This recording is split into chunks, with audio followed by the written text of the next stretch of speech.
नमस्कार दोस्तों, हमारे चैनल में आपका हार्दिक स्वागत है। पिछले वीडियो में हमने वाक्यों के वर्गीकरण के बारे में पढ़ा था।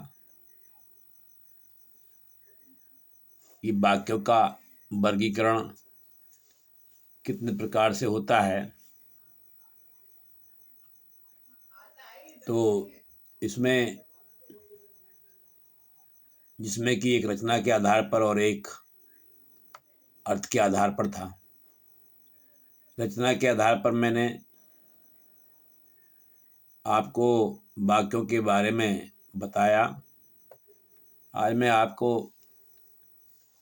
अर्थ के आधार पर वाक्यों का वर्गीकरण करता हूँ। अर्थ के आधार पर वाक्य 8 प्रकार के हैं। कौन कौन से हैं? वो हैं विधिवाचक, निषेधवाचक, आज्ञावाचक, विस्मयवाचक, संदेहवाचक, इच्छावाचक, संकेतवाचक, प्रश्नवाचक, और ये इस प्रकार से 8 प्रकार के हैं। अब यहाँ पहला आता है आपका विधिवाचक वाक्य। तो विधिवाचक वाक्य या विधानवाचक वाक्य, ये जो वाक्य होते हैं ये एक प्रकार से साधारण वाक्य ही होते हैं। और इनमें क्या होता है कि किसी क्रिया के होने का या किसी कार्य के करने का बोध होता है, पता चलता है।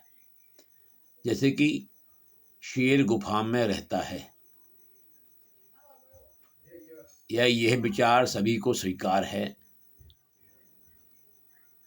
साधारण वाक्य के समान ही हैं ये।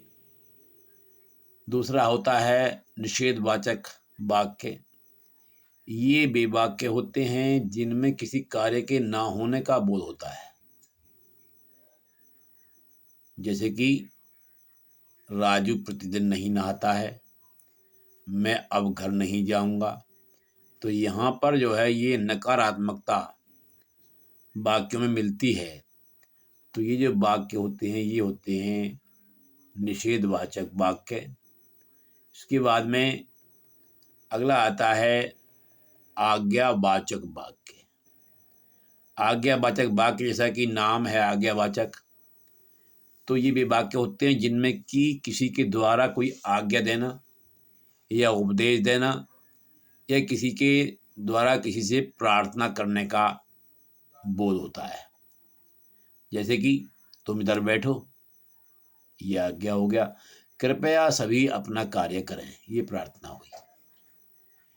तो इस प्रकार से ये आपका हुआ आज्ञावाचक। अगला आता है आपका विस्मयवाचक।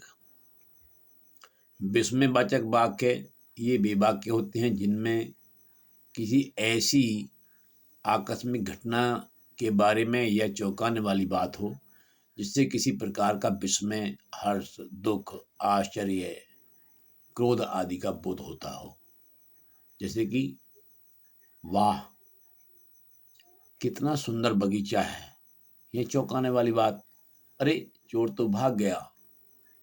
इस प्रकार की स्थिति सामने आती है इन वाक्यों में। अगला आता है आपका संदेहवाचक। संदेह मतलब कार्य हो भी सकता है, नहीं भी हो सकता। तो ये वे वाक्य होते हैं जिनमें किसी संदेह या किसी भ्रम के होने का बोध होता है।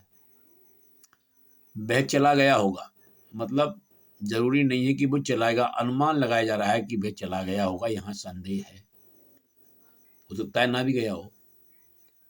इसके बाद में अगला जो उदाहरण इसका है, उसने काम पूरा भी किया या नहीं, यहाँ भी संदेह है।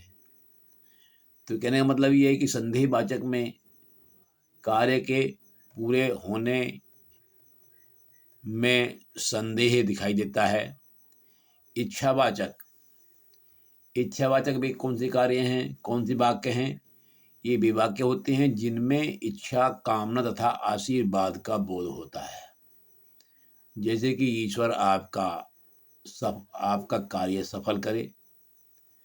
यहाँ पर आशीर्वाद भी है और ईश्वर से एक कामना भी है।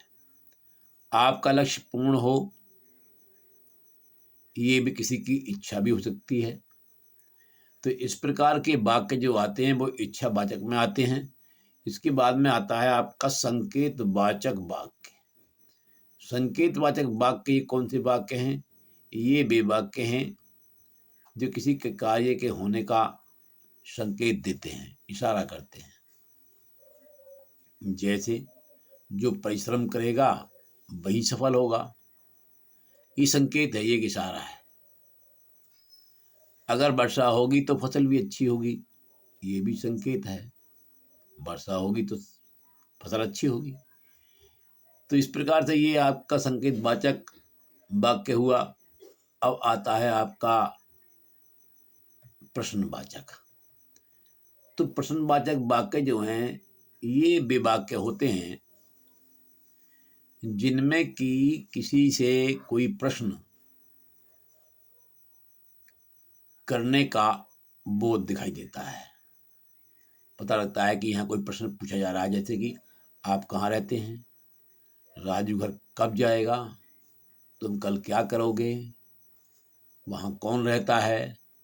इस तरह के वाक्य, ये प्रश्नवाचक वाक्य जो होते हैं, इनमें क्या, कब, कहाँ, कौन, कैसे, कितना, किसको, ये सारे जो शब्द होते हैं, ये शब्द जो है प्रश्नवाचक वाक्यों में देखने के लिए मिलते हैं। तो इस प्रकार ये आपने 8 प्रकार के अर्थ के अनुसार वाक्य समझ लिए होंगे, आपकी समझ में आ गए होंगे। और मैं अब इससे आगे जो इसके बारे में विवरण है, वो विवरण मैं आपको अगले वीडियो में आपके समक्ष प्रस्तुत करूँगा। और तब तक आप अगले वीडियो की प्रतीक्षा कीजिए। वीडियो देखने के लिए बहुत बहुत धन्यवाद। और हो सके तो आप लाइक ज़रूर कीजिए। बहुत बहुत धन्यवाद।